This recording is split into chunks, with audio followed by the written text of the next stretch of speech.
안녕하세요. 고등학교 졸업학력 검정고시 한국사 적중 모의고사입니다. 자, 모의고사 문제풀이를 하기 전에 이 모의고사라고 하는 시험은 우리가 본고사를 보기 전에 마지막으로 내가 몇 점이나 나올 수 있는가를 점검하는 단계이기 때문에 조금 실전에서 보는 것처럼 긴장을 하시고 문제를 풀어보는 게 중요할 것 같아요. 혹시 앞에 내용이 정리가 안 되는 상태에서 일단 풀어보자 뭐 이런 느낌으로 푸는 사람들 같은 경우에도 문제를 갖다가 꼼꼼하게 읽으면요, 문제 안에 답이 있기 때문에 어느 정도 유출할 수 있어요. 그렇기 때문에 정신 똑바로 차리고 집중한 다음에 문제를 풀어보셔야 될 것 같습니다. 자, 문제풀이 보시면서 어떤 내용으로 정리가 되어 있고 구성이 되어 있는지 한번 알아보도록 하겠습니다. 자, 문제 넘어갑니다.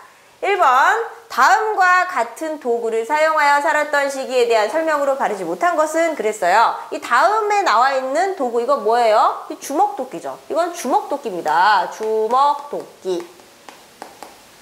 주먹도끼의 그림인데 주먹도끼를 사용했던 시대에 대한 설명. 일단 주먹도끼를 사용했던 시대는 어떤 시대예요? 이거 구석기죠.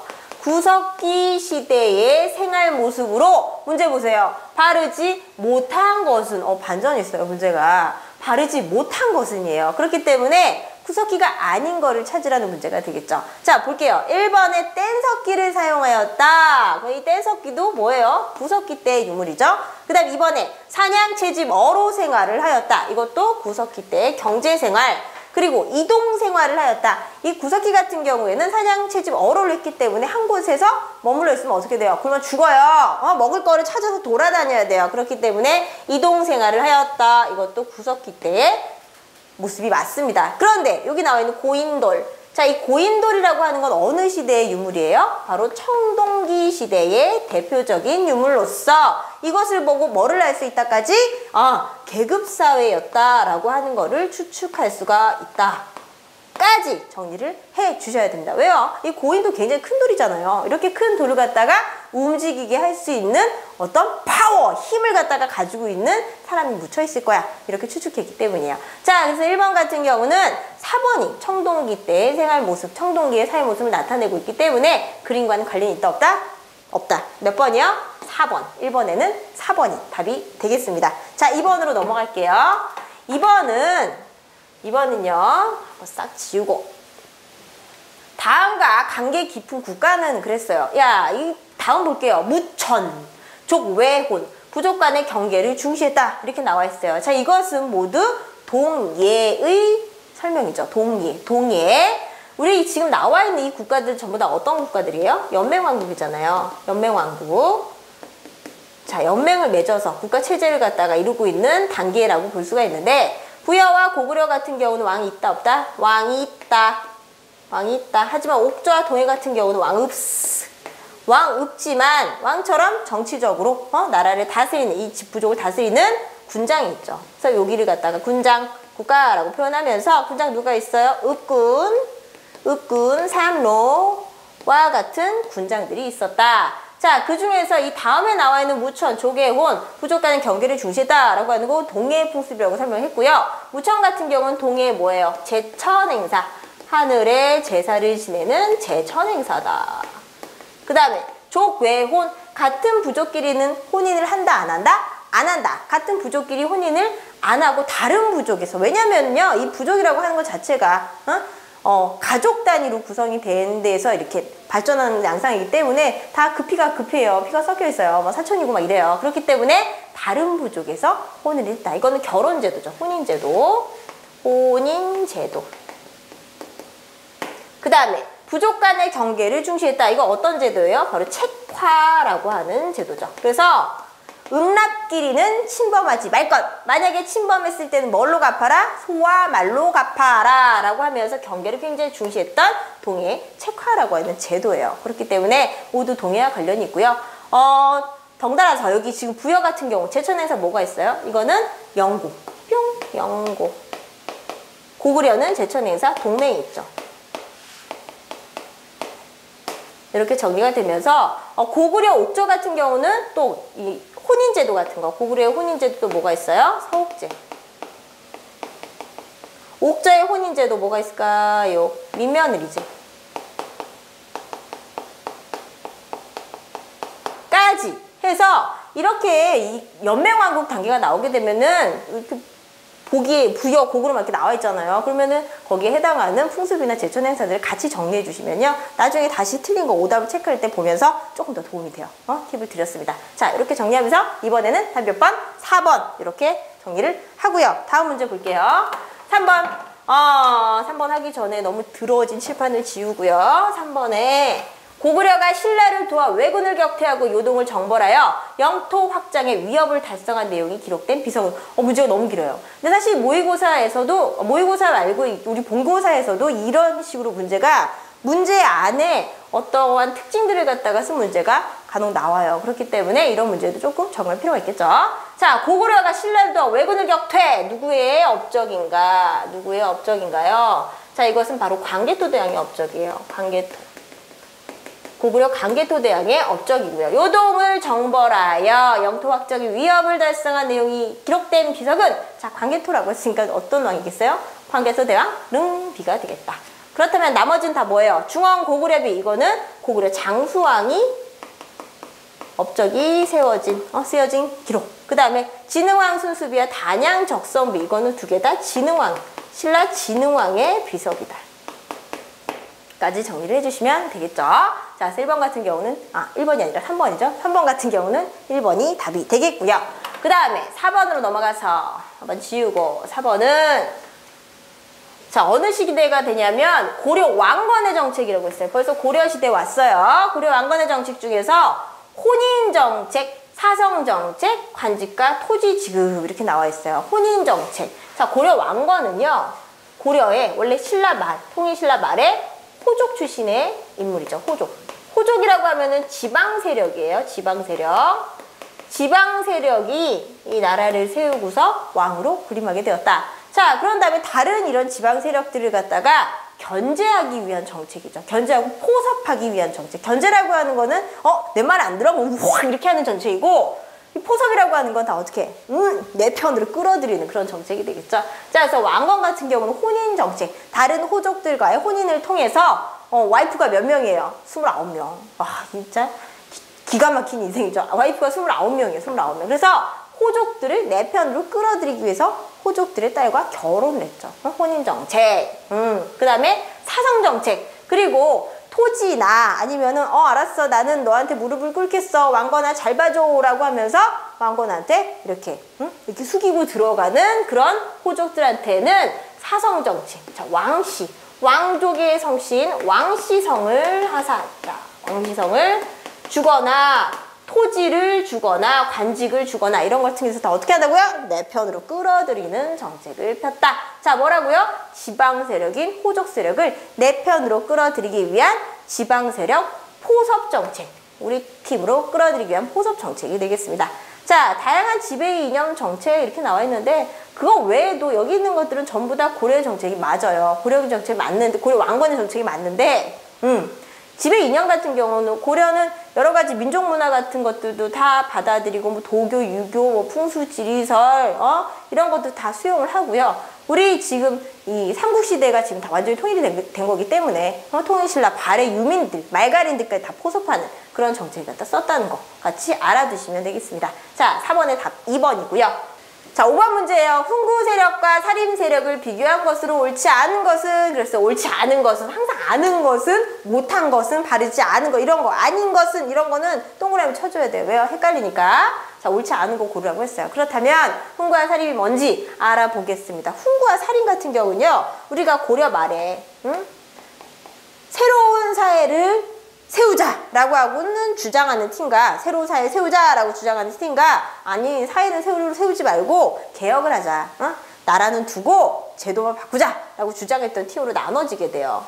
그래서 조선건국에 찬성했던 팀과 조선건국에 반대했던 팀으로 갈라지기 시작을 하는데 바로 이 찬성했던 팀이 뭐로 이어지게 되냐면은 조선사회가 건국된 이후에 주도권을 잡았던 훈구 세력. 그 다음에 건국 이후에는 주도권을 잡지 못했지만은 이후 16세기 이후에 정권을 장악했던 사림 세력으로 이어지게 돼요. 자, 이렇게 나눠지게 되고 이 훈구 같은 경우는 언제부터? 세조 때. 조선 세조 때 정권을 장악하게 되고요. 사림 같은 경우는 조선 성종 때 처음으로 권력을 잡은 게 아니라 그냥 정계에 처음 진출했다가 조선 선조 임진왜란 즈음 해가지고 선조 때 정권을 장악하게 된답니다. 자, 그래서 훈구와 사림이 이와 같은 사람들로 구성이 됐다는 거 알아두시면서 표 볼게요. 훈구 세력의 정치는 중앙 집권, 중앙에 왕 있잖아요. 왕을 중심으로 하는 왕에게 권력이 집중돼 있다는 뜻이죠. 뭐 이런 걸 주장했지만 사림 같은 경우는 향촌 자치를 주장했다. 이 향촌이라고 하는 건 지방이에요. 지방. 그런데 이 고려 이후에 고려 말에 조선 공격에 반대했던 사림들은 초반에는 정계에 진출하지 못했기 때문에 다 어디가 있어요? 지방에 낙향이 돼 있어요. 지방에 가 있었기 때문에 그냥 우리가 살고 있는 지역은 우리가 통치하는 게 좋아 라고 주장했던 향촌자치, 바로 사림 세력의 얘기가 맞습니다. 그 다음에 경제는 훈구는 중소지주층, 사림은 대농장을 소유했다 이렇게 나와 있는데 훈구 같은 경우는 초반부터 정권을 잡았기 때문에 여러 가지 과전법을 통해서 많은 경제력 이권을 갖다 장악하고 있었겠죠. 그렇기 때문에 훈구 같은 경우는 중소지주가 아니라 대농장. 훈구는 대농장이에요. 훈구는 대농장이고 사림들은 지방에 낙향되어 있었기 때문에 사림 세력은 바로 중소지주층이 되겠죠. 옳지 않은 것은 몇 번이에요? 2번이 되겠습니다. 그럼 3번 뭐예요? 학문, 실제 이익을 굉장히 중시했고 사림 같은 경우는 뭐예요? 의리, 응? 여기 딱 봐도 알 수 있잖아요. 나라를 뒤집었고 왕을 갈아치는 거에 적극적으로 찬성했던 훈구파와 그래도 그런 게 어딨어. 이렇게 의리를 끝까지 지키고자 했던 대표적인 사람이 있었죠. 고려 말에 누구? 정몽주가 있었잖아요. 응?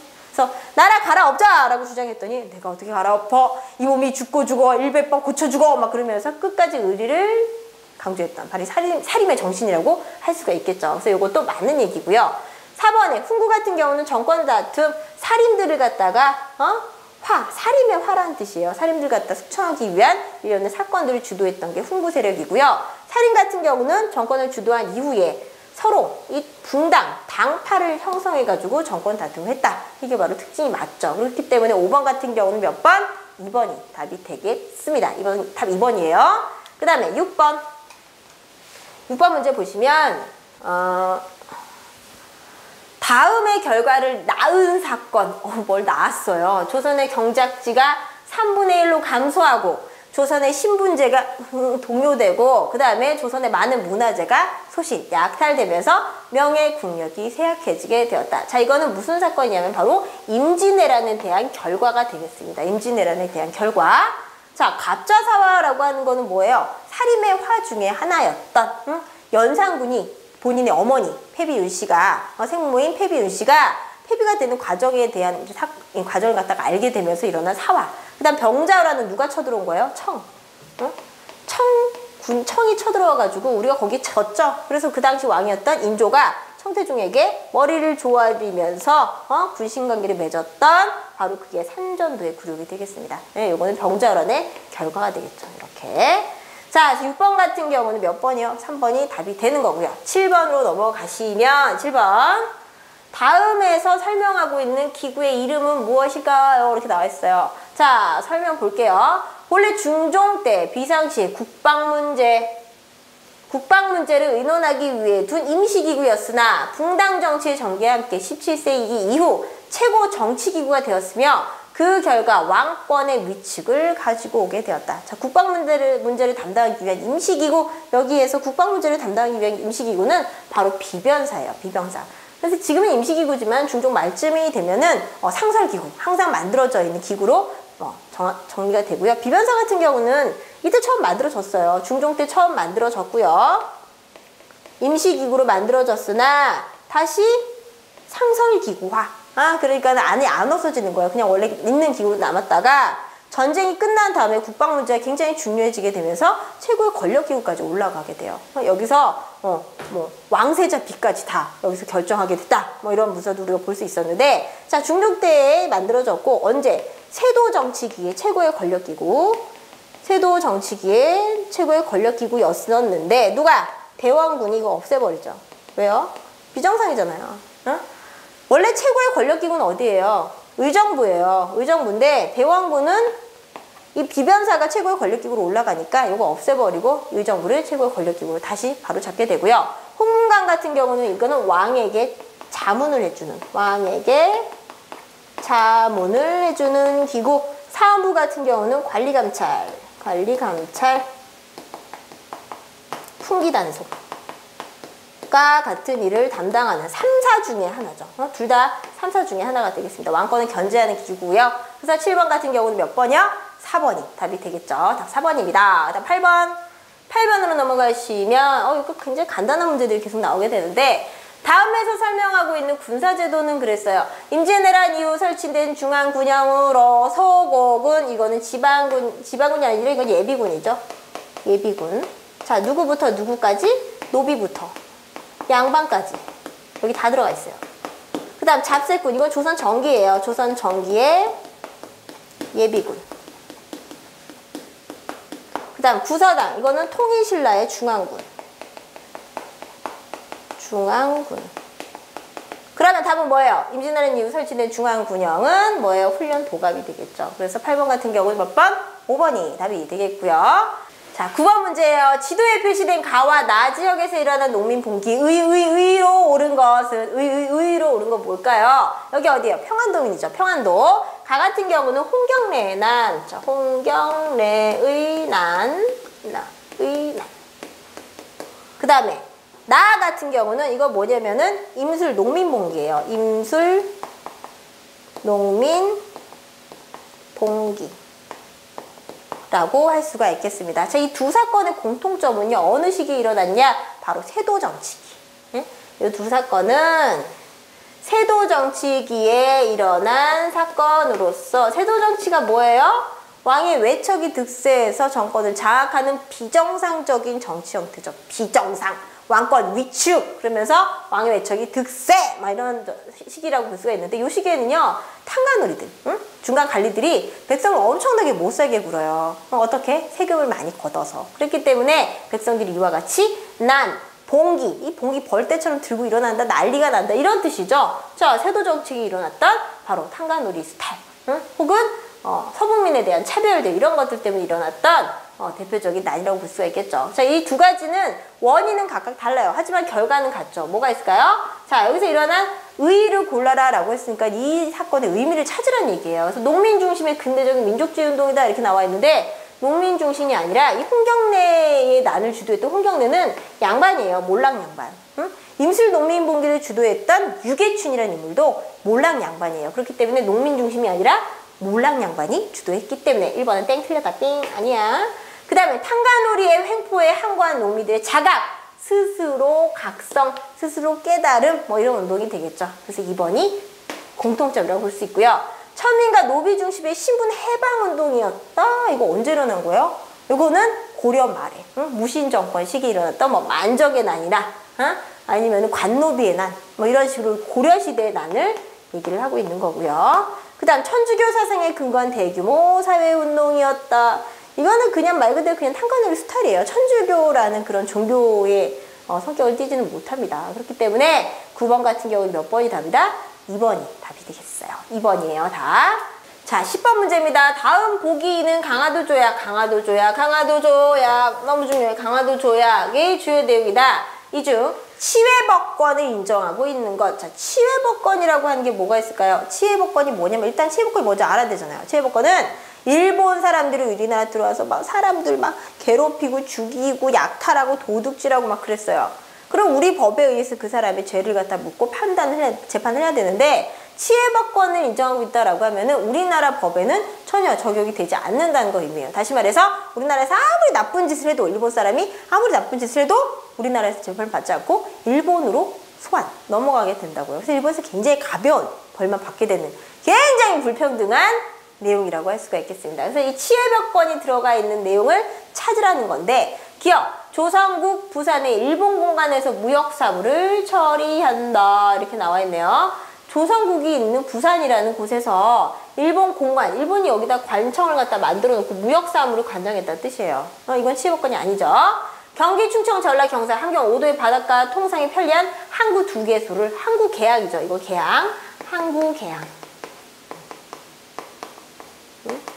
삼포계양이라고 할 수가 있겠죠. 그 다음에 조선국 해안을 일부분 항해자가 자유로이 측량하도록 해안 측량권.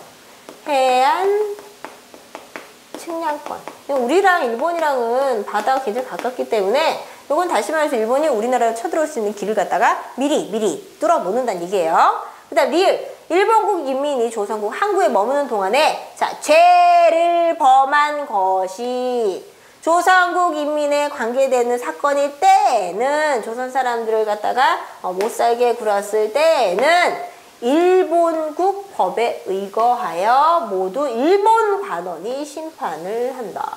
이게 바로 치해법권이에요. 그렇기 때문에 답은 4번이 딱 나오고요. 미국은 안 나와있으니까 조선은 자주국이며 일본국과 평등한 권리를 갖다 이렇게 나와 있는데 이거는 청나라의 종주권. 우리는 병자호란 이후부터 청과 군신관계를 맺고 있었기 때문에 청나라를 갖다가 밀어내기 위해서 이런 내용을 넣었답니다. 자, 그래서 10번 같은 경우는 강화도 조약의 치해법권을 얘기하고 있는 건 바로 리을이 답이 되겠죠. 답 4번이에요. 자, 11번 문제예요. 위정척사운동에 대한 설명으로 가장 옳은 것을 골라라 이렇게 나와 있는데 위정척사, 자, 우리 고유의 전통과 문화와 전통질서를 지키고자 하였다. 이게 답이에요. 1번, 11번은 답 1번이에요. 그럼 나머지는 뭐야? 내정개혁과 외세배격을 내세운 대규모 농민이 아니라 유생. 이 위정척사 같은 경우는요. 유교를 공부하는 학생들. 우리 유생 그러면 유생이 뭐야? 유학생, 유학 갔다 온 사람이 뭐 이러는데 아니에요. 유교를 공부하는 사람들. 응? 그래서 우리 것. 정확한 뜻을 말하면은 바른 것은 지키고 그른 것은 배척한다. 바른 것은 우리 것, 그른 것은 니네 것, 외국 것, 외세 이런 거를 얘기하고 있는 거기 때문에 유생들, 유교를 공부하던 사람들이 주로 주도했던 운동이기 때문에 농민운동은 아닙니다. 그 다음에 3번에 서양, 일본과 교류해 서양의 문물을 도입하고자 하였다. 뭐요? 문호를 개방하자, 문화를 열자, 개화죠. 통상을 하자. 뭐 이런 거기 때문에 3번에는 개화운동이 되는 거고요. 당군 신앙을 바탕으로 한 종교를 만들어 당군을 믿는 종교. 뭐에 대한 설명이에요? 이거는 대종교에 대한 설명이에요. 대종교. 그렇기 때문에 11번에는 1번이 답이 되겠고요. 12번으로 넘어가서 12번은 동학농민운동의 2차 봉기가 실패하는 계기가 되었던 전투는 이렇게 나와 있어요. 2차 봉기가. 그러니까는 동학농민운동에 패배한 전투를 찾으란 얘기예요. 우금치, 장성, 황룡청, 황토현 나와 있는데 여기서부터 여기까지는 전부 다 승리를 거뒀던 몇 차? 1차 때. 응? 농민봉기 1차 때 탄가놀이 숙청하라, 반봉건, 신분제를 폐지하라 뭐 이런 걸 주장했던 1차 봉기 때 승리했던 전투고요. 우금시 전투에서는 2차 때 일어난 우금시 전투에서는 우리가 크게 패배하게 되면서 우리 농민군이 패배하게 되면서 이 농민운동, 동학농민운동을 주도했던 전봉준 이외 여러 인사들이 체포돼서 처형되고 말죠. 그렇기 때문에 12번 같은 경우 몇 번? 12번은 1번이 답이 되겠습니다. 그 다음에 13번. 13번은요. 다음 중 갑오개혁의 주요 내용에 해당되지 않는 거예요.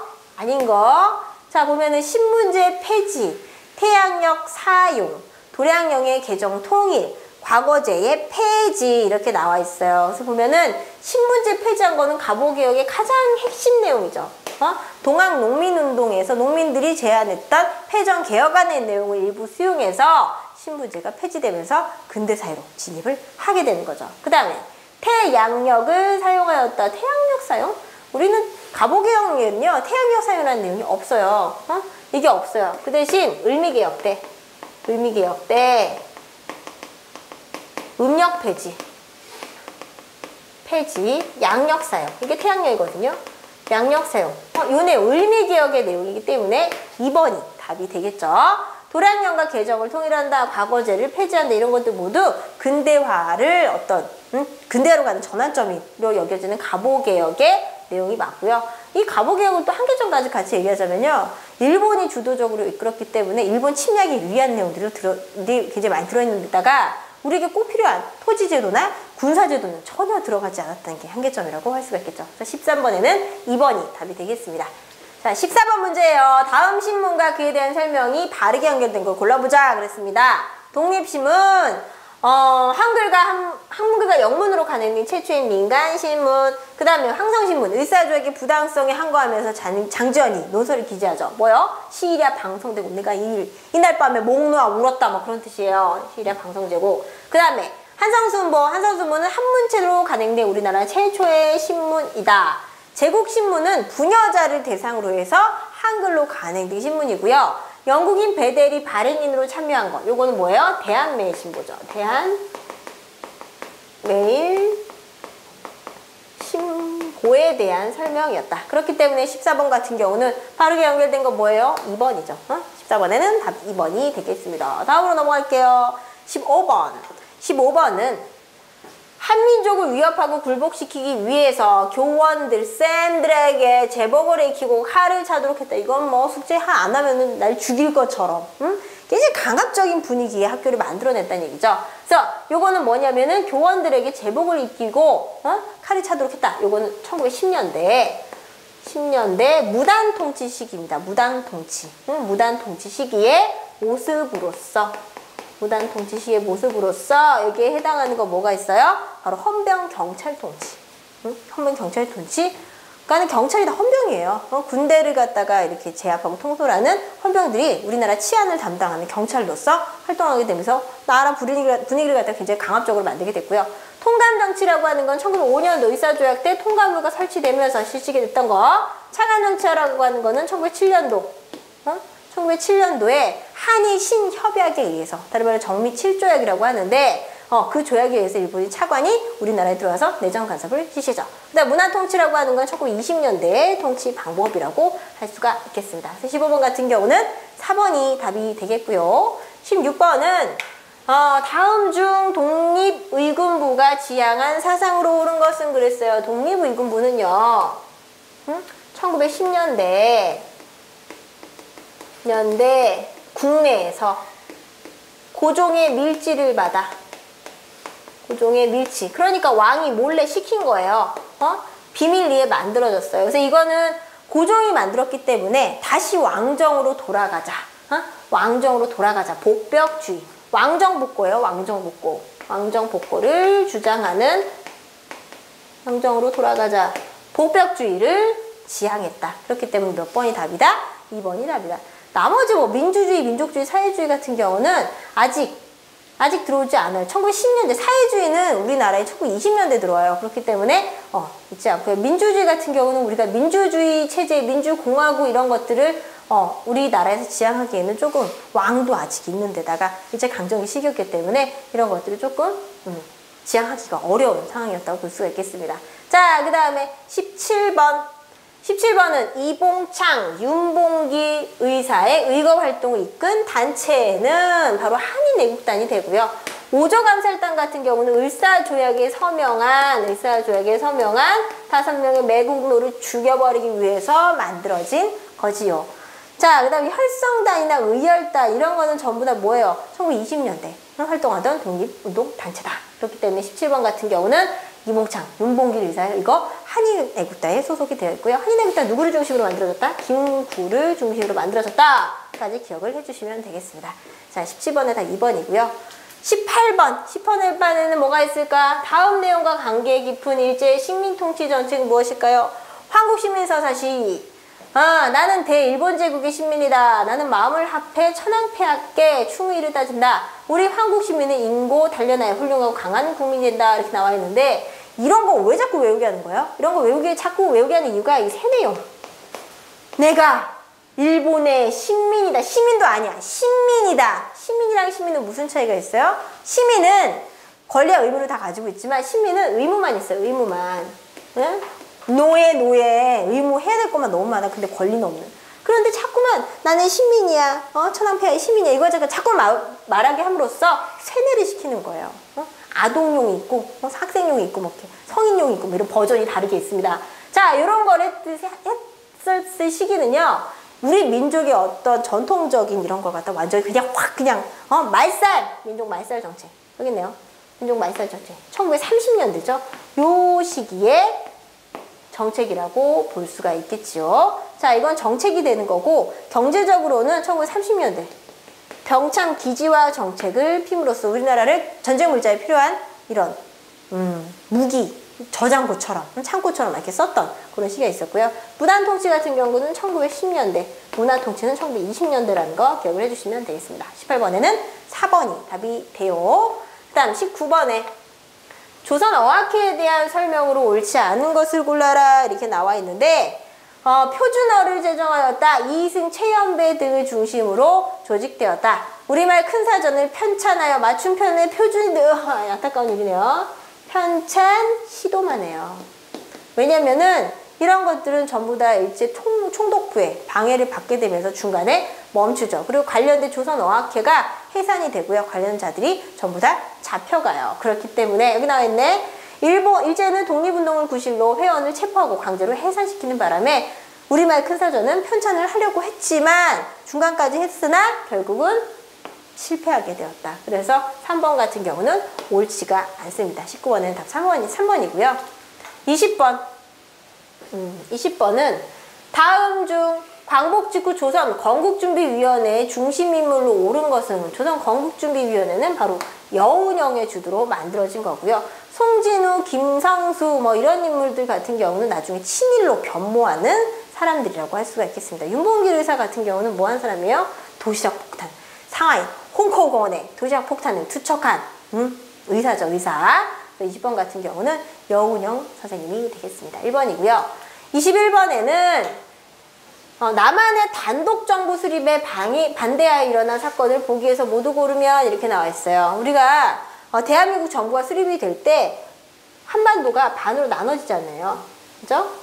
이 당시 이제 세계대전이 끝난 직후에서 반으로 뚝 갈라져서 여기는 썩은 정, 소련들, 그 다음에 남쪽은 미군정이 들어와서 공산화되는 거를 서로 한반도가 공산화되는 걸 막기 위해서 미군정이, 한반도가 자유화되는 걸 막기 위해서 소군정이 들어와서 분할점령, 어디를 기준으로? 38도 선을 기준으로 분할점령을 하고 있었죠. 그러다 보니까 정부를 세우려고 하다 보니까 이건 사회주의, 공산주의 정권을 세울 것인지 자유주의, 민주주의 정권을 세울 것인지를 주고서 계속 이렇게 대립이 발생하게 돼요. 그래서 그 사건을 골라보자. 뭐가 있을까요? 바로 제주 4.3 사건과 여수와 순천 사건, 여순 사건이 되겠죠. 니은 4번이 되고요. 4.19 혁명이나 5.18 민주화운동 같은 경우는 이거는 이거 정부 수립 이후예요. 정부 수립 이후. 수립 이후기 때문에 관련된 사건이 아니라고 볼 수가 있겠습니다. 자, 그래서 21번 같은 경우는 4번이 답이 되겠고요. 22번에 다음 설명에 해당하는 국제선언은 그랬어요. 1950년 1월 미국 국무장관이 미국의 1차적인 극동 방위선에서 한국과 타이완을 제외한다는 선언을 발표하겠다고 되었다. 에치슨 선언. 그래서 제외한다는 정책. 그래서 한반도 이 태평양을 갖다가 이렇게 금을 그는 동그라미를 쳐가지고 여기까지만 지켜줄 거야 말하고 주장했던 에치슨 라인을 긋게 되는 거죠. 에치슨 라인이 그어지게 되면서 미군이 철수하게 되고 요때를 틈타서 누가? 북한이 우리 남한을 침투하게 되는 거죠. 그래서 22번 같은 경우는 3번이 되겠고요. 얄타 같은 경우는 이런 선언들을 우리 한국사에도 영향을 미치긴 했지만 세계대전 이후에 맺어졌던 독일의 무조건 항복, 그 다음에 한국의 독립을 갖다가 처음으로 얘기했거나 아니면 다시 한번 확인하는 그런 내용들로 구성이 되어 있죠. 그래서 여기 박스에 해당하는 내용들 전부 다 아니고요. 3번이 에치슨 선언이 바로 이 내용과 맞다. 그래서 답 3번이라고 볼 수가 있겠습니다. 그 다음에 23번 4.19 혁명의 발발 배경이 된 사실을 보기 위해서 골라보자 이렇게 나와 있는데, 자, 4.19 3.15 부정선거, 자유당의 독재, 이승만의 장기 집권, 공산주의 이념의 확산. 답이 몇 개일까요? 답은 3개입니다. 어떻게? 자유당이 독재를 갖다가 부리면 이승만이 자유당 출신이잖아요. 그래서 이승만이 자유당을 갖다가 얻고서 장기 집권을 하기 위해서 3.15 부정선거를 실시하게 되죠. 여기서부터 여기까지가 다 답이네요. 기억, 니은, 티귿. 그래서 거기에 한 거에 해서 학생들과 교수단들, 그 다음에 국민들이 합세를 해가지고 이승만 하야를 갖다가 주장하면서 결국은 우리가 최초의 민주화에 성공하게 됩니다. 그래서 23번 같은 경우는 3번이 답이 되고요. 24번은 다음 중 정부의 유화 정책, 유화 조치라고 하는 거는 잘해주는 거예요. 달래주는 거. 달래주는 걸 얘기하는 거고요. 유화 정책 아닌 걸 고르라고 했어요. 유화 정책 아닌 거는 자, 삼적 호황으로 경제가 성장했으니까 기분 좋아. 해외여행이 자유화돼서 기분이 좋아. 언론은 통폐합하면 기분이 나빠. 야간 통해를 금지를 해제시켜요. 야후 좋아. 유화는 좋은 거예요. 잘해주는 거. 국민을 갖다가 내 편으로 끌어들이고 불만을 갖다 잠재우기 위한 정책이라고 할 수 있겠죠. 근데 언론을 통폐합했다라고 하는 거는 강경책이에요. 그래서 정부가 언론 통폐합하고서 언론을 갖다 장악한 다음에 그러니까 여론을 갖다 형성하는 역할을 하고 있어서 언론을 갖다가 정부가 장악을 하고서 국민들의 여론을 갖다가 막 이렇게 마음대로 활성화되는 걸 막으려고 했었죠. 그렇기 때문에 24번 같은 경우는 3번이 답이 되고요. 25번. 자, 마지막 문제 볼게요. 1980년대 우리나라의 경제에 대한 설명으로 옳은 것은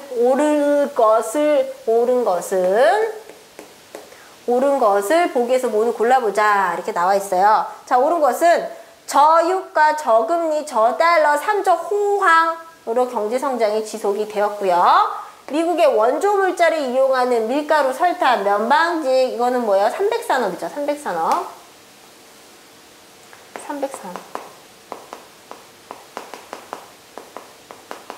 공업이 발달하였다. 이거는 80년대가 아니죠. 80년대가 아니고 원조를 받았다는 거니까 60년대, 50년, 60년대가 되겠죠. 그 다음 디귿. 대기업의 과잉 투자와 무역 적자, 외채 증가 등으로 국제통화기금의 긴급 구제 금융을 받았다. 이거는 90년대. 그렇기 때문에 니은과 리은은 벌써 아닙니다. 리을, 석유 파동으로 인한 어려움을 극복하기 위해 정부가 중화공업에 투자하고 부실기업을 정리하였다. 이것도 맞는 거네요. 그렇기 때문에 80년대에 우리나라 경제 상황은 기업과 리을이라고 해서 3번이 답이 되겠습니다. 자, 여기까지 해서 우리가 문제를 25번까지 쫙 풀어봤는데 내용 보니까 다소 조금 어렵게 느껴질 수도 있을 것 같은 게 있지만 지금 1회 풀었잖아요. 여기서 실망하실 필요는 없고요. 틀린 문제들, 내가 모르고 아리까리 했던 그런 문제들을 갖다가 다시 한번 꼼꼼히 사사지 정리한 다음에 다시 2회 문제에 도전하시면 되겠습니다. 자, 여기까지 보시느라 수고 많으셨고요. 다음 문제 2회에서 살펴보도록 할게요. 감사합니다.